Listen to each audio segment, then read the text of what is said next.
চলবে না ত্রিপুরার অপমান, আমাদের অপমান। জয় মা ত্রিপুরেশ্বরী।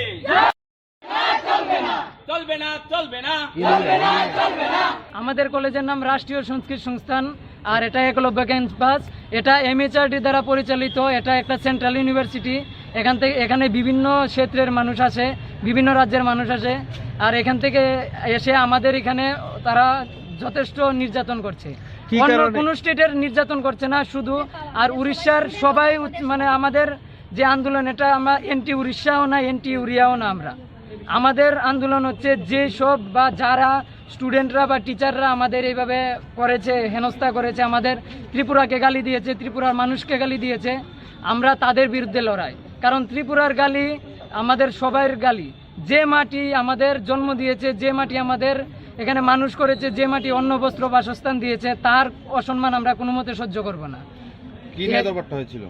দরবার একটা সিম্পলি হয়েছে যে এই যে টিচার্স ডে, আর তাছাড়া টিচার্স ডে আর ফ্রেশার্সের একটা সিম্পল একটা হিসেব নিয়ে স্টুডেন্টের ওরা ওদের খালি আমাদের কাছে সব কিছু প্রমাণ আছে। আমাদের কাছে প্রত্যেক দোকানের মোমেন্টও এনেছি, কি এনেছি, প্রত্যেকগুলা রিসিট আছে আমাদের কাছে, প্রত্যেক কিছু ক্যাশ মেমো আছে দোকানের, ওদের হাতের লেখা। ওরা কিছু মানছে না, আমাদের বলছে আমরা চুরি করেছি, আমাদের এইসব ফালতু। এ নিয়ে আমরা বলেছি যে চলো দেখো। এ কারণে তারা প্রথমে একজন স্টুডেন্টের সাথে আমাদের বাদ বিবাদ হয়েছে। ওই বাদ বিবাদকে তারা দেখে তারপর আরও 5 জন স্টুডেন্ট তারা উড়িষ্যা থেকে এসেছে। এরপরে আরও 4 জন উড়িষ্যা থেকে স্টুডেন্ট এসেছে। এরপরে প্রফেসর রমাকান্ত মিশ্রা আমাদের গালিগালাজ করেছে ত্রিপুরার ব্যাপারে, আমাদের চ্যালেঞ্জ করেছে। ওরা এক পক্ষ টেনে ওদের স্টুডেন্টের আমরা 100% ঠিক আছি জেনেও ওরা বলছে ওদের স্টুডেন্টের পক্ষ নিয়ে। তারপরে প্রিন্সিপালকে জানিয়েছো?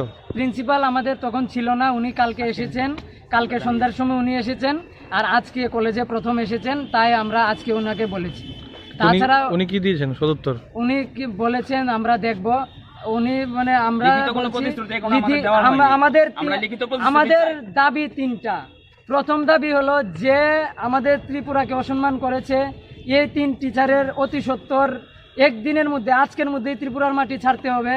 দ্বিতীয় দাবি হয়েছে শিক্ষাঙ্গনে প্রাদেশিকতা আনা এবং জাতিগত রাজনীতি করার জন্য ওদের 3 জনকে এর জন্য উপস্থিত হয়েছি। কারণ উড়িষ্যা থেকে কিছু টিচার আমাদের এখানে এসে আমাদের ত্রিপুরাকে গালি দিয়েছে, আমাদের ত্রিপুরার ছেলেদের গালি দিয়েছে, ত্রিপুরার আদিবাসীকে। জিতেন্দ্র কুমার রায়গুরু, মহেশ কুমার পানিগ্রাহী, রমাকান্ত মিশ্রা, তারা বলেছে ত্রিপুরার জায়গা কতটুকু তোমাদের দেখে নিব, ত্রিপুরার মানুষকে এখান থেকে উঠিয়ে নেব, এখান থেকে হাত পা ভেঙে ফেলে দেব, ত্রিপুরার মানুষের বাবার সম্পত্তি নিয়ে এই কলেজ, আমাদের বাবার সম্পত্তি নিয়ে, এইসব কথা বলেছে। ত্রিপুরার কতটুক মানুষ তোমাদের চ্যালেঞ্জ করছি।